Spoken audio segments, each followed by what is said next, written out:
मैं हूं आर के त्यागी, गाजियाबाद।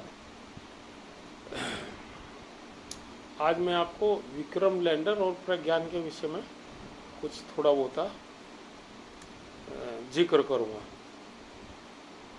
ये विक्रम लैंडर और प्रज्ञान की है जोड़ी लगातार चंद्रमा पर अपने कार्य में लीन है और बहुत ही ठीक प्रकार से अपना कार्य कर रही है। और जैसा इसरो ने सोचा था बिल्कुल उसी तरह से कर रही है, उससे भी थोड़ा बेहतर ही कर रही है। प्रज्ञान लगातार चंद्रमा के दक्षिणी ध्रुव पर चहलकदमी कर रहा है, लगातार विश्लेषण कर रहा है। In fact Pragyan is a best lab, ये लेबोरेटरी है अपने आप में, डिटेल्ड लेबोरेटरी, और बहुत उत्तम और उच्च कोटि की मशीन और उपकरण जो है उपकरणों से लैस है। वह चंद्रमा को सतह की मिट्टी की परतों की, वहां उपलब्ध कणों की, चंद्रमा के मिट्टी के कणों की, बर्फ के कणों की फोटो तो लेता ही है, उनकी केमिकल फिजिकल एनालिसिस करता है और प्रयोगात्मक विश्लेषण करके विक्रम लैंडर के द्वारा इसरो बेंगलुरु को सभी आवश्यक सूचनाएं उपलब्ध लगातार करवा रहा है, जो देश और दुनिया और मानवता के लिए अभूतपूर्व तथ्य हैं और होंगे भी आगे। भविष्य के लिए संसार हेतु अमूल्य धरोहर सिद्ध होंगी। प्रज्ञान लगातार उच्च कोटि के कैमरों द्वारा चित्र भेज रहा है। इसरो उन सभी का अध्ययन कर रहा है और देश दुनिया को चित्रों और अन्य उपयोगी सूचनाओं से अवगत करा रहा है। टेम्परेचर के विषय में प्रज्ञान ने नए रहस्योद्घाटन किए हैं। चंद्रमा की सतह पर 50 और 50 से ऊपर डिग्री सेंटीग्रेड का तापमान है, जो अत्यधिक है। और यहाँ पृथ्वी पर मानव 46 डिग्री सेंटीग्रेड से अधिक तापमान होने पर त्राही करने लगता है, त्राहीमाम करने लगता है। परंतु प्रज्ञान में विशेष उपकरण लगे हैं और उनके द्वारा प्रज्ञान में चंद्रमा को ऊपरी सतह से 8-10 सेंटीमीटर गहराई में टेम्परेचर चेक किया उन्होंने अपने उपकरणों के माध्यम से। सतह का तापमान तो 50 डिग्री से ऊपर है, लेकिन 8-10 सेंटीमीटर नीचे -10 डिग्री सेंटीग्रेड का टेम्परेचर है।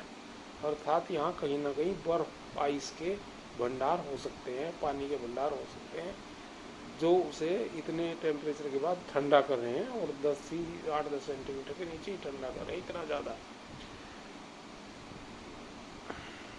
50-60 डिग्री से और -10 डिग्री तक टेम्परेचर का चेंज होना एक विशेष बात है।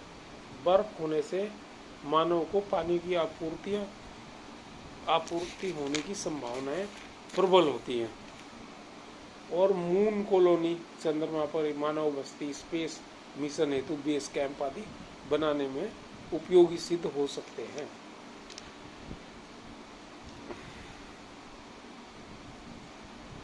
ये जो 50 से 60 डिग्री टेम्परेचर सतह के ऊपर और 10 सेंटीमीटर 8-10 सेंटीमीटर नीचे -10 डिग्री टेम्परेचर, विश्व के किसी देश ने भी यह खोज नहीं करी है। यूएसए के नासा और चाइना की स्पेस एजेंसी भी इन चीजों को पता नहीं कर सकी है। ये प्रथम बार भारत ने करा है और लैंडर विक्रम और प्रज्ञान का एक कमाल है। इसीलिए भारतीय वैज्ञानिकों इसरो का लोहा संपूर्ण विश्व मान रहा है।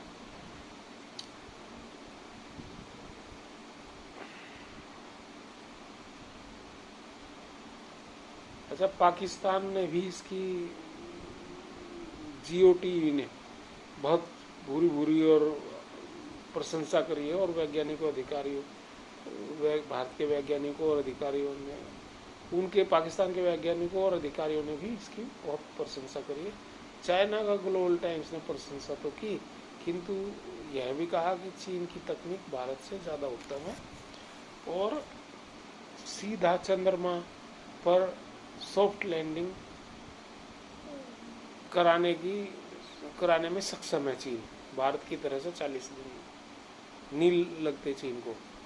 और लैंडर भी उनका कई गुना बड़ा है, और उनका रोबोट भी कई गुना बड़ा है, और कई मून डे तक चलता है। भारत का 1 मून डे के लिए है, लेकिन वो कह रहे हैं हमारा कई मून डे चलता है, और अनेकों मून डे। परमाणु ऊर्जा से लैस है वो, हमारा सौर्य ऊर्जा से काम करता है, क्योंकि वो 1 मून डे और 2nd मून डे पे भी वो काम कर सकता है। ये अभी आगे पता लगेगा, ऐसी संभावना व्यक्त की जा रही है। किंतु मूल्य, कॉस्ट फैक्टर और भारत जैसी सटीक दक्षिण ध्रुव को ऊंची नीची चट्टानों और बड़े अत्यधिक गड्ढों वाली सतह पर सॉफ्ट लैंडिंग के विषय में चाइना कुछ नहीं बोल रहा। हमारी कॉस्ट भी बहुत कम है, कॉस्ट फैक्टर। और दक्षिणी ध्रुव पर तो गए ही नहीं, वो कोई भी नहीं गया। वो मुश्किल जगह है, सतह गड्ढी है, बहुत गड्ढे हैं उसमें, 250-250 फीट के गड्ढे हैं, 200 फीट के गड्ढे हैं। और उनका टेम्परेचर -200-300 डिग्री टेम्परेचर रहता है वहाँ पर उन गड्ढों में। जो वो गड्ढे हैं बड़े बड़े, उल्का पिंड और दूसरे चीज़ें टकराने से वायुमंडल की, वो वहाँ उल्का पिंड बने हुए हैं। तो उन गड्ढों में तो कोई गया नहीं। अच्छा, भारतीय विक्रम लैंडर और प्रज्ञान 14 दिन अर्थात 1 मून डे की लाइफ है, पृथ्वी के 14 दिन। परंतु दूसरे मून डे में भी संभवतः यह कार्य कर सकता है, अर्थात 2nd मून डे की लाइफ भी इसकी संभव हो सकती है। किंतु 2nd मून डे पर निश्चित नहीं है, ये एक संभावना है। ये इस बात की इसकी पुष्टि नहीं कर सकते कि वह 2nd मून डे पे करेंगे, भविष्य बताएगा ये बात। क्योंकि मून नाइट जो होगी 14 दिन की, उसमें -330 335 माइनस का टेम्परेचर वहाँ रहता है।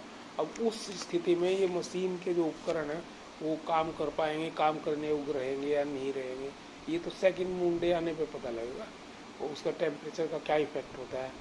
प्रज्ञान रोबोट और विक्रम लैंडर की मशीन उपकरण जीवित रहेंगी नहीं रहेंगी, यह समय पर 2nd मून डे के उदय पर ही पता लगेगी। यह विक्रम लैंडर और प्रज्ञान पृथ्वी पर इसरो में वापस नहीं आ पाएगा। इसरो बेंगलुरु को वापस नहीं आएगा, क्योंकि वापस लाना एक भारी और अत्यधिक खर्चे का प्रोजेक्ट था। अतः यह वहीं पर शिव शक्ति पॉइंट पर ही रहेगा। चंद्रयान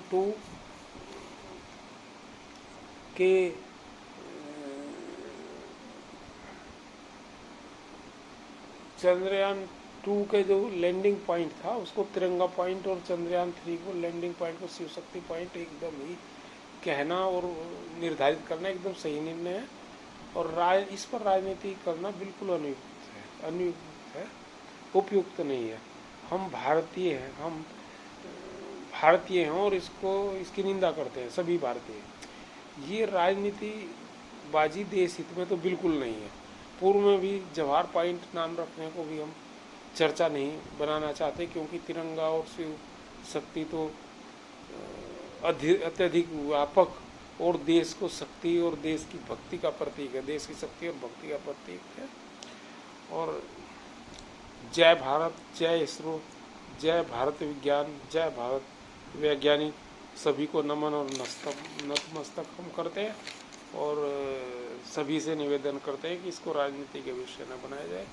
बहुत बड़ा काम किया गया है भारत के वैज्ञानिकों द्वारा, और बच्चा पूरे देश के अंदर प्रसन्न है इस कार्य से। और उन तस्वीरों को देख करके पाकिस्तान और चीन और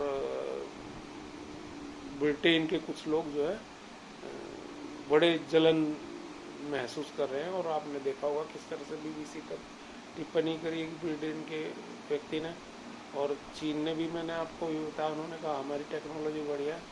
और पाकिस्तान हालांकि उतना नहीं करा, पहले वो तंज कर रहा था, लेकिन अब थोड़ा सा वो उसके कुछ लोगों ने कहा कि ये तो पूरे साउथ ईस्ट एशिया की उपलब्धि है, लेकिन ये पूरी दुनिया की उपलब्धि है, पूरी मानवता की उपलब्धि है, और भारत के 142.86 करोड़ लोगों की उपलब्धि है, और वैज्ञानिकों की उपलब्धि तो है ही।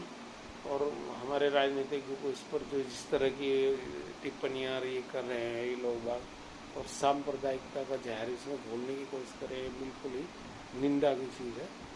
शिव शक्ति पॉइंट नहीं होगा तो कौन सा पॉइंट रखना चाहते हो? तो भारत का शिव शक्ति तो भारत की आवाज़ है, तिरंगा भारत की आवाज़ है, तो कोई दिक्कत नहीं। जवाहर पॉइंट में भी कोई दिक्कत नहीं, सभी पॉइंट जो रख दिए हैं नाम वो सही है। और भारत के जो आगे आएगा सेकेंड मून डे पर पता लगेगा हमारा प्रज्ञान, क्योंकि चंद्रयान 2 का जो रोबोट था वो तो अभी तक काम कर रहा है, उसकी इंफॉर्मेशन के आधार पर ये साइट पता लगी थी। और ये जो गड्ढे निर्मित हैं वहाँ पर, इसमें भी मानव कॉलोनी बन सकती है वहाँ। और ये भी पता लगा कि जो चंद्रमा की मिट्टी वैसे लाया था वहाँ पर, उस मिट्टी में पेड़ पौधे उगाए गए हैं, तो वो उगे हैं। तो देखिए अभी आगे क्या होता है। तो दोस्तों आज इतना ही, धन्यवाद, थैंक यू। आर के त्यागी, गाजियाबाद।